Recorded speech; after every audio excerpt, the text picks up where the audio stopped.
Hey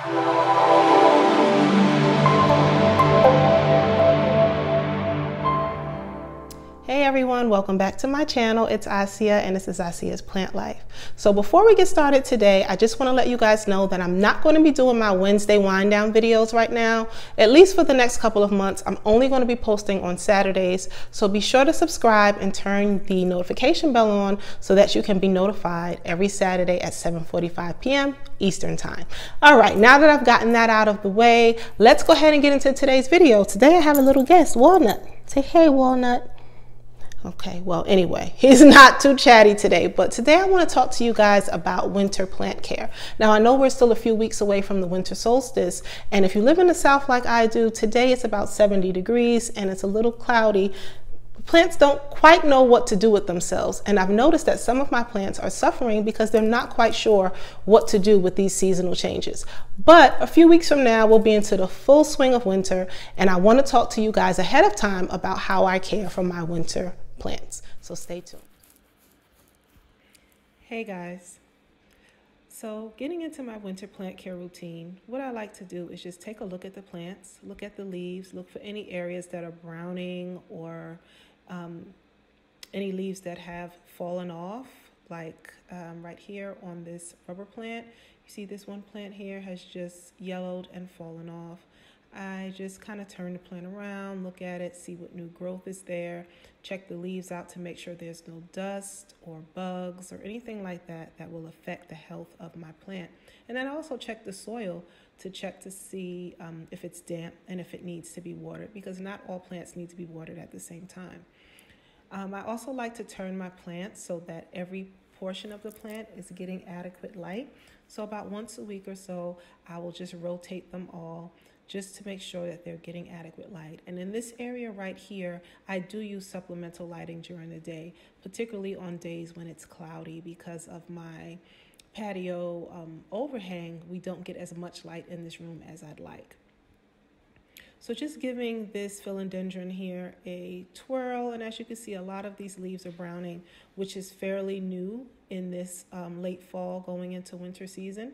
So I've got my handy dandy shears, which have been cleaned and disinfected, and I'm going to go ahead and cut away the leaves that cannot be saved, such as this one right here. I cut it as close to the base of the plant as I possibly can without damaging the other stems. And as you see, almost half of that leaf is brown and black. And I'll just go ahead and repeat that process with the other plant, the other leaves on this plant, getting rid of the ones that are pretty much dead and gone or dying. Some of them I will leave that do have brown tips on them because they're not too damaged and I don't feel that they will take away from the health of the plant. But the ones that are badly damaged, I go ahead and get rid of those. And what will happen is those leaves will grow back. Once we get into the growing season of the spring and the summer, the leaves that I've cut off will grow back. And I find that getting rid of the damaged, dead, or dying leaves helps the health of the plant, and it can help to save the plant, if that makes any sense. So just giving this one a good rotation here. I'm going to do the same thing with this leaf. And that one as well. Cut as close to the base as I possibly can. And I toss all of this on the floor. And once I'm done with all of my plants, I just run through and do a big sweep and pick up all the cuttings and the dead leaves that I have gotten rid of. And now I'm going to go ahead and give this some water.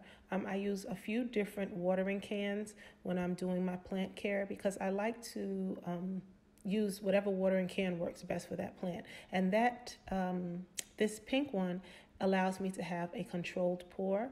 Too much water doesn't come out, and it comes out in a steady stream, which allows me to get the water exactly where I want it on the plants. Now you see on my rubber plant here, let me just go ahead and fix this camera for you guys a bit and move that watering can out the way so you can get a good view. But on this rubber plant here, that soil was completely dry, and I actually just watered that plant about 4 days ago. So that's one thing that I notice about my plants in the winter is that there's no humidity or the fall or winter. There's no humidity in my home as there is in the spring and the summer. So my plants dry out a lot faster, which means that they need more waterings. Right there, I'm going ahead and watering my Sansevieria propagation, where I used cuttings from one of the leaves. And over in the far right corner, those are different varieties of Dracaena or Dracaena, however you pronounce it, plants that need a big drink of water. You notice I didn't water my crotons. I watered those about 5 days ago, and the soil is still pretty damp. Now this plant here, I have to tell you guys, this is my second go round with this plant. This is a false Irelia. Let's see if I can get it close so you guys can actually see. There, it's a gold crest false Irelia, and this is my second go round with this particular plant, and the same thing happened the first time. It's a medium light plant, so I tend to see them in the garden centers more in the fall than I do in the spring and summer. I went ahead and purchased this plant about a month ago, and it almost immediately started dropping leaves. And right now you can see I'm just pulling away the leaves that are dry and easily come away from the plant. Whatever doesn't come away from the plant easily, I leave it until it's ready, as I don't want to yank and damage the roots or any of the healthy leaves. So if you guys have any tips about caring for this false Irelia, please drop it in the comment section. As I said, this is my second go around with this plant, and I'm just not quite sure what to do with it. So I got rid of a lot of the dead or dying leaves.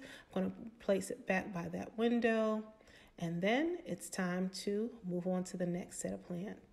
So this is one of my succulents. This is a jade plant that was given to me as a birthday gift a few years ago for my 40th birthday, and I absolutely love it. It was a small little wee thing when I got it. And as with most succulents, they don't require a lot of water even in the winter months. I water them less in the winter months than I do in the spring and summer. So I just gave it a little drink of water and moved on right here to my Rex begonia. This plant I got from a local nursery a few months ago, and it's doing great. It doesn't need any water. You can see that it's nice and healthy. All the leaves are perky. And my zebra plant right here, some of the leaves are starting to brown, and some of them are even falling off. So I just go ahead and get those, like that one there, just go ahead and get those out of the way so that the healthy leaves can continue to grow and thrive. So any of them that have good amounts of brown on them and that easily come away from the plant, I just go ahead and get rid of them so that the plant can continue to grow and thrive. And then I'll give it a drink of water once it's ready. That zebra plant I watered yesterday, so I'm not going to water it today, but I did want to go ahead and remove those leaves. That little brown one right there is just brown on the tip, so I'm going to leave it. It's not going to harm the plant, and it's not going to come away easily from the plant because it's not in a stage of dying just yet, so I leave it. Here we have one of my Fritonias, or Fittonia. I always want to say Fritonia, but Fittonia plants, and this is something that's happening new with this one.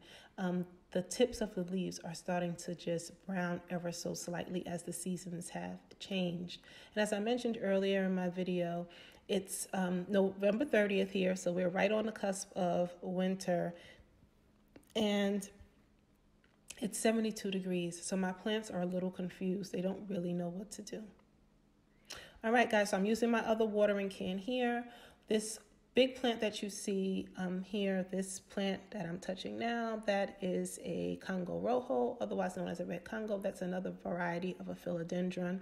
This is the largest plant that I have in my home next to my bird of paradise, and it's a really easy plant to care for. I'm just giving it a big drink of water, and then later I'll come back and I will spritz the leaves of this plant and all the other plants that I have. My Dracaena, this is another of my Dracaena. I think I have 4 or 5 different varieties of Dracaena, however you pronounce it. So I'm just rotating this plant here, taking a look at the leaves, making sure that everything is healthy and doing well. And I'm using yet another watering can here. And this one, no rhyme or reason. I just don't have any water in the other 2 watering cans and didn't want to step away. So I just used that watering can, gave it a big drink of water. What I'm reaching for back here is actually a hanging pot with a larger Photonia in it. I do not have any place to hang it right now that gets adequate light, so I have it on the floor in front of this window. And this one right here is starting to wilt a little bit. Again, this is a new thing with fall and winter weather upon us, or winter season, not necessarily weather. So I'm giving it some water. And then I'm going to go in and just pull away any of the leaves that have fallen off into the pot, that are resting on the top of the soil, or any of them that are browning and dead that need to be pulled away for the health of the plant, like that one there. And I don't even know if I got that one. I think I might have done that one off camera. But a big drink of water, looking at the leaves, making sure they're healthy, nothing that's infesting the leaves. No fungus, no bacteria, no insects, things of that nature. And then just getting rid of any dead or dying leaves or flowers from this Photonia. And I go ahead and place it back into its resting place for now. Eventually, I will get something to hang it with, but for right now, that is where it is resting.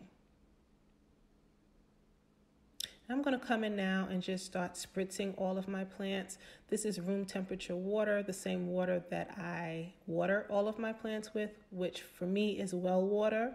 I just go in and I spritz. I try to make sure that I'm getting the surfaces of every leaf, particularly the new ones, like that red one that's just coming in on the Philodendron. When they first grow leaves, they come in and they're red. So I'm just spritzing, giving everything a nice drink. I like to see beads of water form on the leaves. That tells me that I've given it enough of a spritz and I've created a little bit of a human environment for the plants. House plants like humidity, and in the wintertime, because of the heat and the dry weather outside, you know, there's not enough humidity for them. So spritzing the plants will help to keep that humidity level going. Same thing here. I come back over to these plants that I watered at the beginning of the video, and I go ahead and give them a good drink and they had their good drink. Now they're just getting a good spritz of water. I'm spraying and spraying, making sure I get enough water onto the leaves, giving everything a turn, adjusting anything if I need to. Now it's about 4 p.m. here, so the sun has shifted a bit, but I'm moving everything and turning it so that tomorrow morning, once the sun rises, the different sides of the plant will get adequate sunlight. Moving over, I'm going to do the same thing here. Check for any leaves like that one or stems that are dry and dead. I pull those out and then just give it a little bit of a turn and go ahead and water the plant. Now that's one of my snake plants. In my earlier videos, you might have seen that one in my bedroom on the nightstand, but Bay has said it was in her way, so I moved it so she had a little bit more room on her nightstand, and I put it into the hallway area here in my living room or family room area. Now this one here, my Sansevieria, I just repotted this one about 3 weeks ago, and it's still trying to acclimate to its new pot, to the new soil. So no water, just spritz.